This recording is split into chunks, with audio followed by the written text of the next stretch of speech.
제인 바샤라 사건. 카메라 뒤에서 실제로 무슨 일이 벌어지고 있었는가? 이웃이 점잖은 사업가로 자선 행사를 자주 열고 매일 아침 환하게 웃으며 인사를 건네는 사람이라면 당신은 그 사람이 정말 어떤 인물인지 진정으로 알고 있다고 말할 수 있을까요?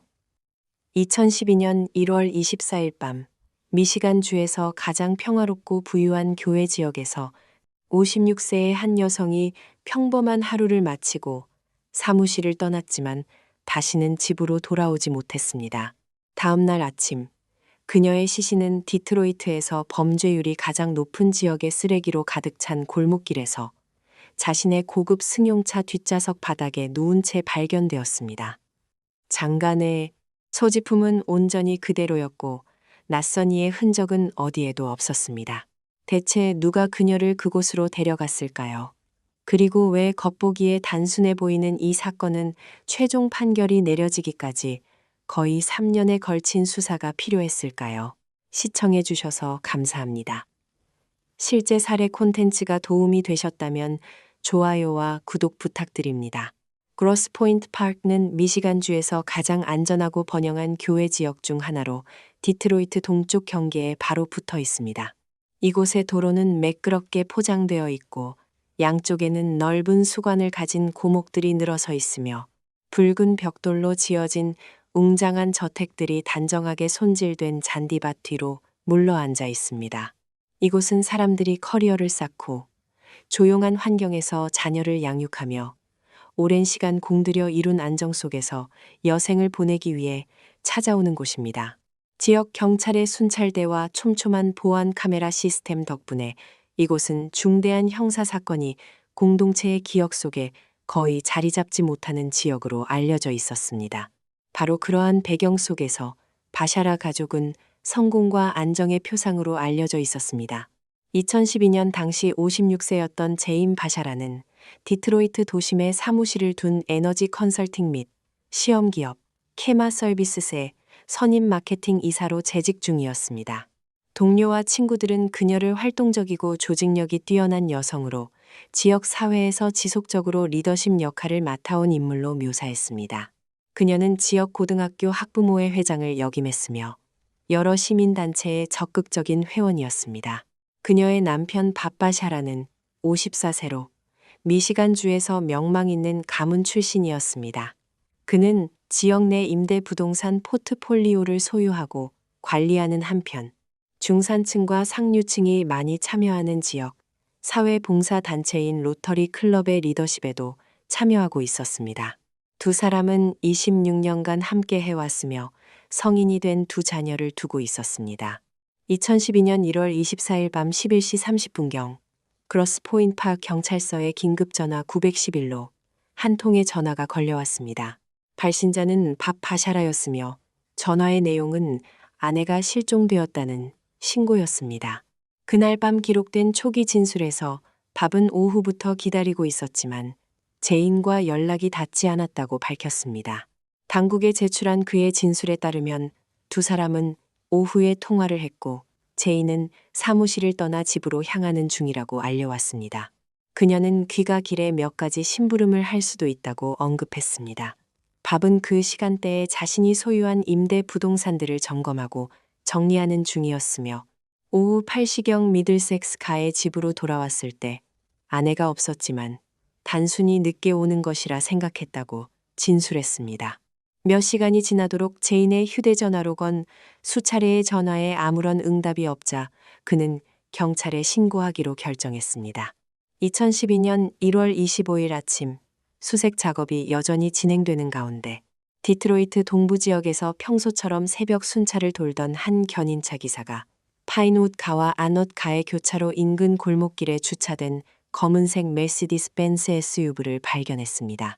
이 지역은 생활 환경이 심각하게 낙후된 곳으로 버려진 가옥들과 폐자재 야적장이 뒤섞여 있어 그 차량이 평소에 어울리던 세련된 풍경과는 완전히 상반되는 모습이었습니다. 견인차 기사는 즉시 경찰에 연락했습니다. 경찰관들이 차량에 접근했을 때 그들은 제인 바샤라의 시신이 차의 뒷좌석 바닥에 쓰러져 있는 것을 발견했습니다. 디트로이트 경찰과 미시간주 경찰은 신속하게 현장을 봉쇄하고 현장 감식에 착수했습니다. 첫 번째 관찰에서부터 경험 많은 수사관들의 발걸음을 멈추게 하는 몇 가지 요소들이 눈에 띄었습니다. 피해자의 지갑은 조수석 바닥에 던져져 있었고 내용물이 흩어져 있었으며 차 열쇠 역시 주변에 흩어져 있었습니다. 이러한 세부 사항들은 도심에서 흔히 발생하는 강도 살인 사건의 전형적인 모습처럼 보였습니다. 그러나 기술 요원들이 더 면밀히 살펴보자 피해자의 모든 귀중품이 온전히 남아있다는 것을 알게 되었습니다. 고급 가죽 지갑, 신용카드, 지갑 안에 현금, 그녀가 착용하고 있던 장신구까지 아무것도 가져가지 않았습니다. 강도 살인 사건, 수사 경험이 풍부한 수사관들에게 이것은 강도 가설이 사실이라면 도저히 설명할 수 없는 근본적인 모순이었습니다. 현장에서의 시신 감식은 더 많은 중요한 정보를 드러냈습니다. 제인 바샤라의 얼굴 왼쪽과 목 부위에 뚜렷한 멍자국이 있었습니다. 무엇보다 주목할 만한 점은 왼손의 손톱 하나가 부러져 있다는 것이었습니다. 부러진 손톱 아래에서 채취된 시료는 법의학 증거 수집 절차에 따라 세심하게 포장되고 봉인되어 분석을 위해 미시간주 경찰 실험실로 보내졌습니다. 수사관들이 이 징후를 통해 파악한 것은 피해자가 사망 전에 저항을 했다는 사실이었습니다. 웨인 카운티 법의관실에 근무하는 프란시스코 제이 디아즈 박사가 공식 부검을 집도했습니다. 감정 결과 쌓이는 목졸림으로 인한 질식사로 확인되었습니다. 피해자의 기도는 으스러져 있었고 호흡기관과 혈관의 과도한 압력이 지속적으로 가해진 결과로 목 부위의 내부 출혈이 동반되어 있었습니다.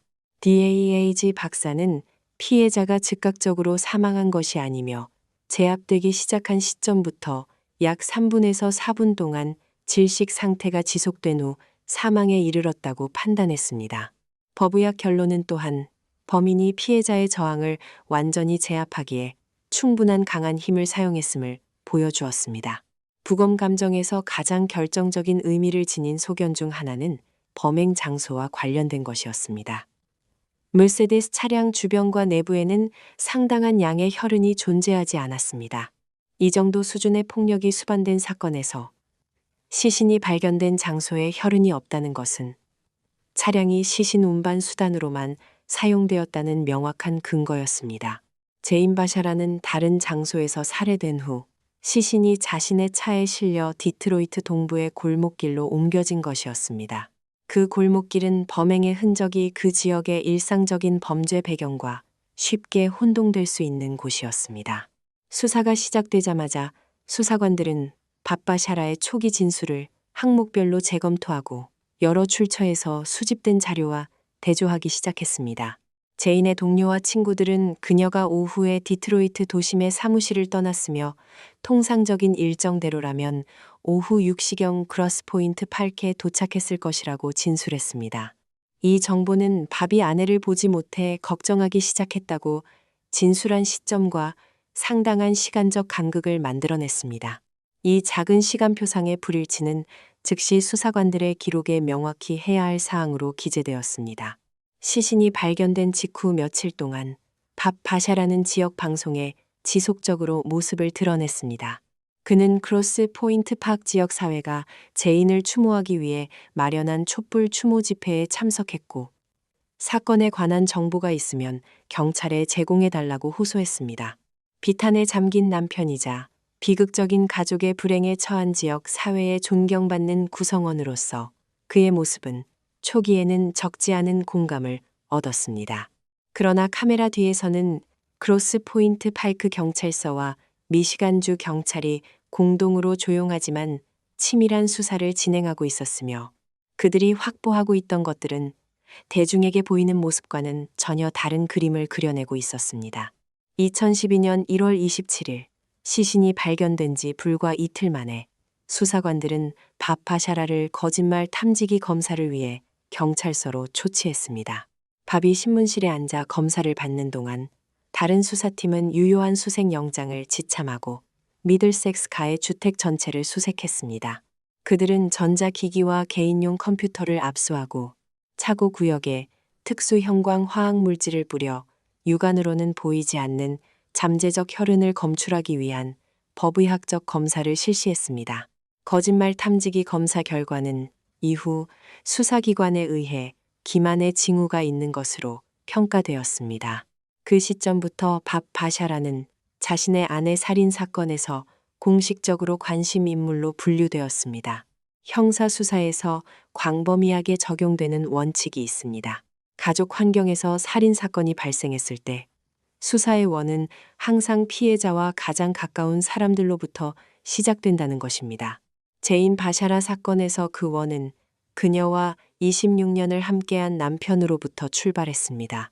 그러나 수사관들이 밥바샤라의 삶을 구성하는 실 하나하나를 꺼내 검토하기 시작했을 때 점잖은 사업가라는 외형 아래에서 드러나는 것은 어떤 초기 가설도 상상하지 못했을 만큼 복잡하고 어두운 구조였습니다. 밥바샤라가 지역 방송에 연달아 모습을 드러낸 직후 경찰서에 제보 전하는 익명 전화들을 받기 시작했습니다. 주목할 점은 제보자들이 크로스포인트 파크의 평범한 이웃이나 직장 동료가 아니었다는 것입니다. 그들은 완전히 다른 세계에서 온 사람들이었습니다. 그 제보들을 통해 수사관들은 처음으로 밥바샤라의 공적 이미지와는 전혀 다른 이름을 접하게 되었습니다. 그것은 마스터 법이라는 이름이었으며 전화를 건 사람들은 그를 성적 지배와 피지배 행위 중심의 지하 사교 모임에서 핵심적인 역할을 하는 인물로 묘사했습니다. 수사관들이 이 공동체의 증인들을 추적하고 면담하기 시작하자 각각의 독립적인 진술에서 하나의 특정 장소가 반복적으로 언급되었습니다. 그것은 밥바샤라가 관리하는 임대 부동산 목록 중 하나인 크로스포인트 파크 메카에 위치한 상업용 건물의 지하였습니다. 수집된 진술에 따르면 그 지하 공간은 외부의 상업적 용도와는 완전히 다른 목적으로 개조되고 꾸며져 있었습니다. 수사기관은 벽과 바닥에 고정된 장치들과 이러한 유형의 공간 특유의 내부 설비에 대한 진술을 확보했습니다. 밥 바샤라와의 집의 복종 관계 속에서 그 장소를 드나들었던 여성들은 경찰의 그의 성격, 행동 방식, 그리고 주변 사람들을 통제하는 방식에 관한 상세한 진술을 제공했습니다. 수사기관이 파악한 관계들 중에서 레이첼 기레티라는 이름은 단연 돋보였으며 사건의 동기를 밝히는데 핵심적인 역할을 했습니다. 지렛은 밥바샤라가 자신의 결혼 생활과 병행하여 오랜 기간 비밀리에 유지해온 연인 관계의 상대였습니다. 수사 기록과 면담 내용에 따르면 밥과 기레트의 관계는 단순한 혼외 관계를 넘어서는 것이었습니다. 밥은 제인과 이혼 절차를 마무리하고 두 사람이 공개적으로 함께 살 수 있게 해주겠다는 약속을 포함한 수많은 미래에 대한 언약으로 지렛을 붙잡아 두었습니다.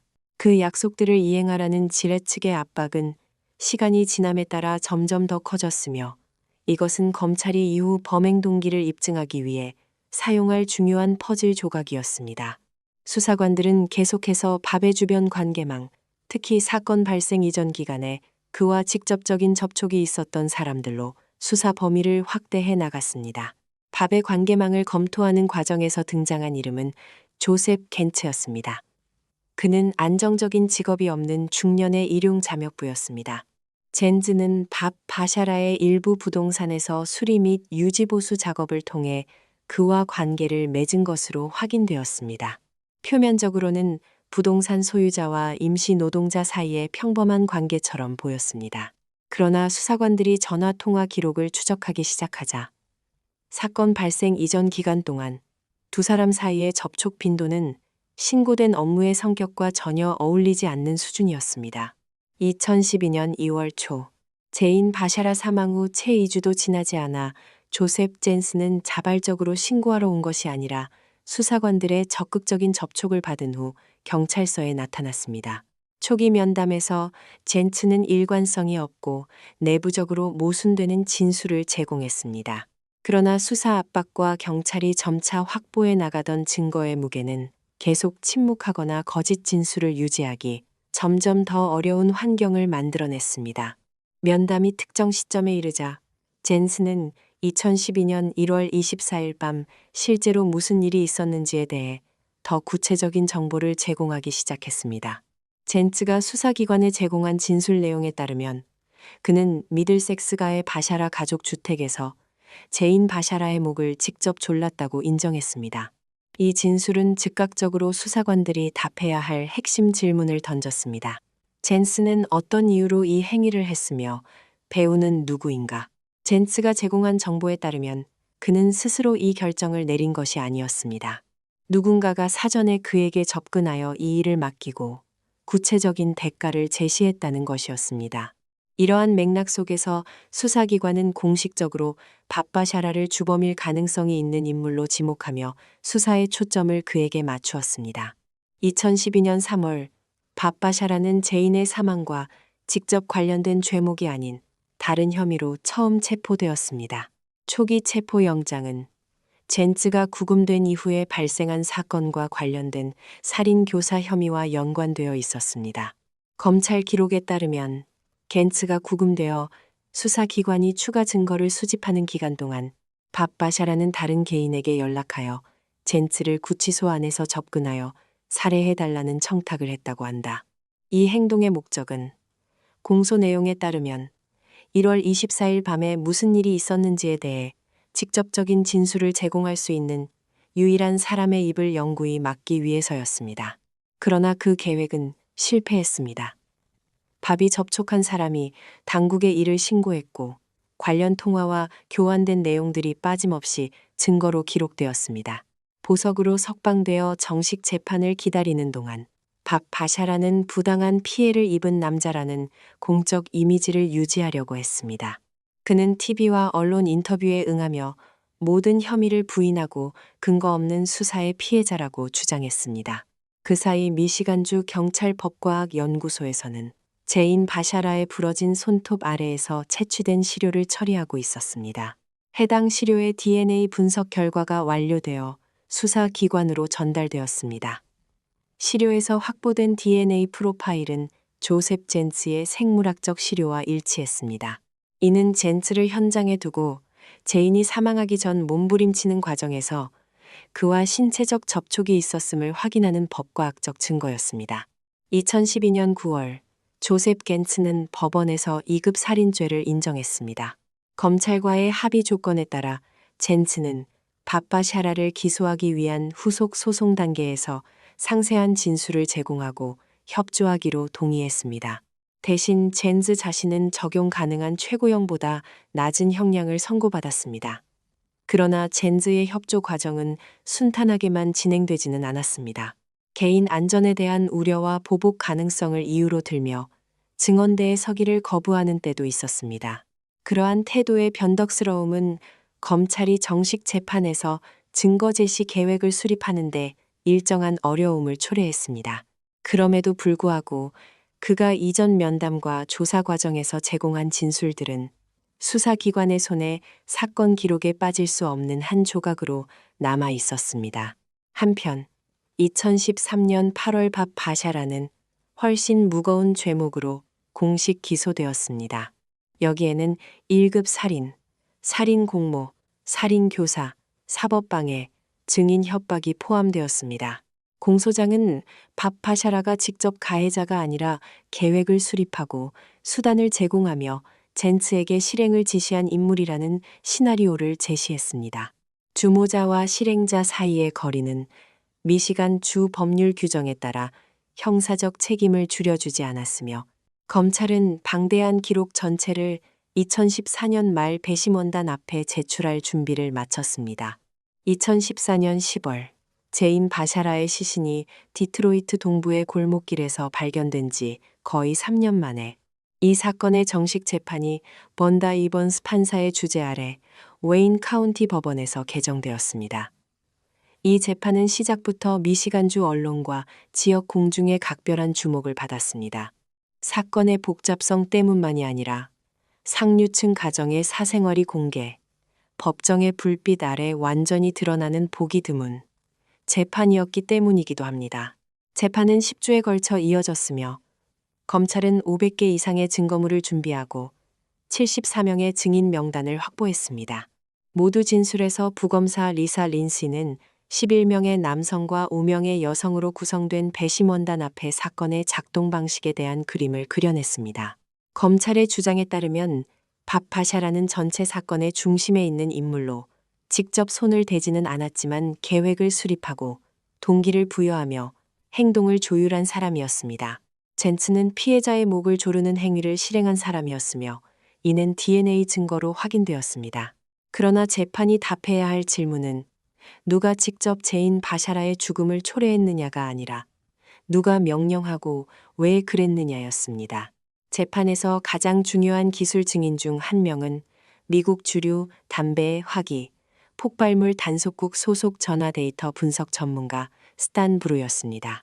브루는 사건 발생 전 180일 동안의 밥 바샤라와 조셉 젠스 사이의 전체 통화 기록 분석 결과를 법정에서 제시했습니다.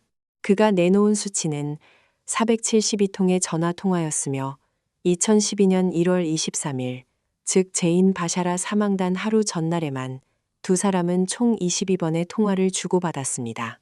배심원단에게 이 수치는 맥락 속에서 판단되어야 했습니다.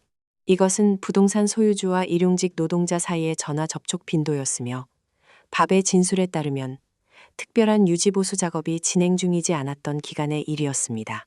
밥 바샤라의 지인인 증인 펄 먼누로는 검찰의 증거 제시 부분에서 직접적이고 상당한 무게를 지닌 진술을 제공했습니다. 먼누로는 법정에서 밥이 젠츠에게 돈을 지불하고 제인을 살해하도록 했다고 자신에게 말했으며 그 이유는 합법적인 절차를 통한 이혼이 재정적으로 너무 큰 손실을 가져올 것이기 때문이라고 증언했습니다. 먼로우는 또한 범행이 발생하기 약 한 달 전 밥이 자신의 지인들에게 2011년 크리스마스가 미들섹스 가의 집에서 아내와 함께 보내는 마지막 크리스마스가 될 것이라는 암시를 했다고 밝혔습니다. 다른 상황이었다면 평범한 말로 여겨질 수도 있었던 이 암시들은 사건의 시간표 안에 놓이자 전혀 다른 무게를 지니게 되었습니다. 밥 바샤라가 제인과 헤어진 후 함께 살겠다고 약속하며 오랜 기간 비밀 연인 관계를 유지했던 레이첼 길렛은 법정의 증인석에 올라 한때 자신에게 미래를 약속했던 남자에게 불리한 증언을 했습니다. 질렛은 밥이 내놓은 약속들에 대해 이혼 절차를 서두르라는 자신의 지속적인 압박에 대해 그리고 결혼 생활의 마지막 단계에서 그가 가졌던 태도에 대해 진술했습니다. 그녀는 제인의 죽음으로 이어진 일련의 원인 속에서 자신이 간접적인 일부였다는 느낌을 받는다고 밝혔습니다. 살해 계획에 직접적으로 관여했기 때문이 아니라 자신의 요구와 기대가 밥을 잔인한 결단으로 몰아넣기에 충분한 압박을 만들어냈기 때문이라는 것이었습니다. 검찰은 또한 밥 바샤라와 지레티 주고받은 이메일의 내용을 배심원단 앞에 공개했습니다. 이 문서들에서 밥은 스스로를 마스터법이라 칭하고 자신이 유지했던 통제적 관계의 본질을 명확히 반영하는 언어로 질렛을 불렀습니다. 특히 일부 이메일에서 밥은 곧 모든 것을 바꿀 사건이 있을 것이라고 언급했으며 그 사건으로 인해 두 사람이 더 이상 숨기지 않고 공식적으로 함께 살 수 있게 될 것이라고 묘사했습니다. 이 이메일들은 제인 바샤라 사망 이전에 기록된 타임스탬프를 지니고 있었습니다. 배심원단에게 이것들은 동기를 명확히 확립했을 뿐 아니라 밥 바샤라가 충동적으로 행동한 것이 아니라 치밀한 계산을 갖고 사전에 계획했음을 보여주는 것이기도 했습니다. 방대한 증거에 맞서 의뢰인을 보호하기 위해 마이클 마칼티와 릴리엔 디알로로 구성된 변호인단은 무죄 추정의 원칙과 핵심 증인의 신뢰성 공격에 집중한 반론 전략을 구축했습니다. 디알로 변호사는 배심원단 앞에서 어떤 사람이 다른 성적 생활 방식을 가지고 있거나 혼외 관계를 맺었다는 사실이 곧 그 사람이 아내를 살해할 계획을 세울 능력이 있다는 의미는 아니라고 주장했습니다. 변호인 측은 또한 제인 바샤라가 KMA 서비스의 선임 마케팅 이사로서의 급여와 복리 후생을 통해 가족의 주요 수입원을 창출하는 사람이었다는 점을 지적했습니다. 이 논리에 따르면 재정적 관점에서 밥이 제인을 제거하는 것은 자신의 생활을 유지하던 재정적 기반을 스스로 끊어내는 자의 행위와 같다는 것이었습니다. 젠즈를 감옥에서 살해하려 한 시도에 대해서는 변호인 측이 대체 논리를 제시했습니다. 그것은 비탄과 분노에 빠진 남자의 반응으로 자신의 아내를 살해한 것이 바로 젠스라고 믿은 그가 복수를 원했던 것이지, 증인의 입을 막으려는 공모의 주범으로서 한 행동이 아니라는 것이었습니다.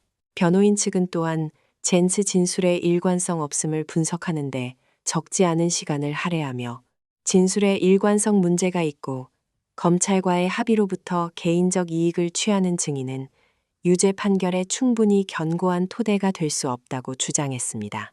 그러나 10주에 걸친 치열한 법정 공방과 전화 데이터, 법과학 DNA 결과, 다수의 독립적 증인 진술, 이메일, 재정 기록에 이르기까지 광범위하게 펼쳐진 증거들을 모두 검토한 후 배심원단은 평의실에 들어갔습니다. 토의는 3일도 채 안 되어 마무리되었습니다. 2014년 12월 18일 디트로이트 프랭크 머피 홀 오브 저스티스 법원에서 배심원단 대변인은 각 죄목에 대한 평결을 차례로 소리 높여 읽었습니다. 1급 살인, 1급 살인 공모, 살인 교사, 사법방해, 증인 협박 등 공소장에 기재된 5개의 죄목 모두에 대해 배심원단은 유죄 판결을 내렸습니다. 밥바샤라는 평결문이 낭독되는 내내 말없이 앉아 고개를 젓고 얼굴을 숙였으나 그 어떤 말도 기록에 남기지 않았습니다. 선고 공판은 2015년 1월 15일에 열렸습니다. 형량을 선고하기에 앞서 본다 이반스 판사는 긴 발언을 통해 이 사건을 미국의 악몽이라고 묘사하며 완벽해 보이는 외형 뒤에서 한 인간이 타락하는 모든 요소들이 집약된 사건이라고 표현했습니다. 그녀는 특히 26년 동안 그가 누린 집과 가정을 일구어준 여성의 시신이 골목길에 내버려진 것을 피해자에 대한 마지막 모욕으로 강조했습니다. 이분스 판사는 또한 전체 이야기에서 역설적인 한 가지 사실을 언급했습니다. 밥바샤라가 사적인 교류에서 경멸적인 말로 하찮게 여겼던 바로 그 사람이 결국 법정에 나서 그를 정의 앞에 세우는데 기여한 마지막 증인이 되었다는 것이었습니다. 법원은 공식적으로 밥바샤라에게 가석방 없는 종신형을 선고했으며, 이는 미시간 주 형사법 체계가 적용할 수 있는 최고형이었습니다. 우드랜드 센터 교정시설에 수감된 후에도 밥바샤라는 판결을 뒤집기 위한 법적 시도를 포기하지 않았습니다. 새 변호인단은 이전 변호인들이 소송 과정에서 책임을 충분히 이행하지 않았다고 주장했으며, 재판의 성적 사생활과 관련된 요소들을 끌어들인 것이 배심원단에게 불공정한 편견을 심어주었다고 주장했습니다. 밥은 교도소 안에서 일부 기자 및 TV 프로듀서들과 접촉하며 자신의 무죄 주장을 굽히지 않았습니다. 2016년 7월 번다 이반스 판사는 모든 항소 요청을 검토하고 공식적으로 기각하며 소송 절차에 어떠한 절차적 또는 실질적 오류도 없었음을 확인했습니다. 2020년 8월 미시간 교정 당국은 수감자 로버트 바샤라가 교도소 병원에서 62세의 나이로 사망했다고 확인했습니다. 선고를 받은 지 8년 만의 일이었습니다. 그는 자신의 무죄에 대한 주장을 단 한 번도 바꾸지 않은 채 세상을 떠났습니다. 조셉 젠스는 합의된 형량으로 주립교도소에서 계속 복역 중입니다. 어머니를 잃은 순간부터 아버지가 유죄 판결을 받고 수감되는 전 과정을 목격해야 했던 제인과 밥바샤라의 두 자녀는 이 사건에 대해 공개적으로 의미 있는 언론 기록을 남길 만한 발언을 한 적이 한 번도 없었습니다. 제인 바샤라 사건이 디트로이트 지역의 법률 역사에 기록되는 이유는 범죄의 심각성이나 재판의 규모 때문만이 아닙니다. 한 사람이 공동체의 눈앞에 구축하는 이미지와 그 뒤에 실제하는 인간 사이에 존재할 수 있는 간극이 얼마나 넓을 수 있는지를 드러냈기 때문이기도 합니다. 학부모의 회장을 지냈고 동료들에게 활동적이고 믿음직한 사람으로 묘사되었던 56세의 여성제인 바샤라는 사법 체계가 진실 전체를 밝히는데 거의 3년이 필요한 상황 속에서 삶을 마감했습니다. 910일 최초 신고 전화가 걸린 그 밤부터 최종 판결이 내려진 날까지의 과정은 진지한 형사수사가 요구하는 치밀함과 끈기를 보여주는 증거입니다. 그 과정에서 부러진 손톱 하나에서 472통의 전화 기록에 이르기까지 모든 작은 증거 조각들은 전체 그림 속에서 각자의 역할을 지니고 있었습니다.